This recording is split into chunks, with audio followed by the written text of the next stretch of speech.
राज्योत्सव म्हणून साजरा होणाऱ्या गणेशोत्सवाला होणारी गर्दी पाहता अनंत चतुर्थीच्या दिवशी पुणे मेट्रो सकाळी 6 ते दुसऱ्या दिवशी रात्री 11 पर्यंत 41 तास अखंड सेवा देणार आहे।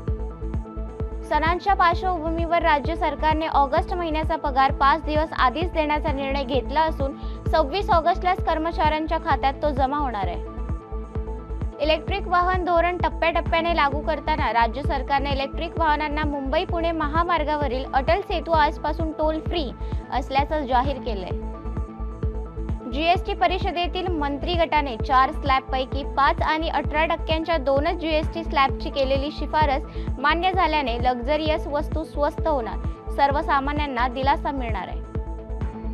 वैज्ञानिक दृष्टिकोन ठेवणारे विचारवंत डॉक्टर नरेंद्र दाभोळकरांच्या 12व्या स्मृतिदिनानिमित्त पुण्यातील राष्ट्र सेवा दल येथील माजी IPS मीरा बोरवणकरांनी दाभोळकरांच्या लिखाणावर आधारित 5 पुस्तकांचे प्रकाशन केले। भारतातील ॲपलचे तिसरे रिटेल स्टोअर बंगळुरूत 2 सप्टेंबरला उघडणार असून त्या स्टोअरचे नाव ॲपल हेबल ठेवण्यात आले। या हेबल स्टोअरचा लुक भारतीय संस्कृतीवर आधारित आहे।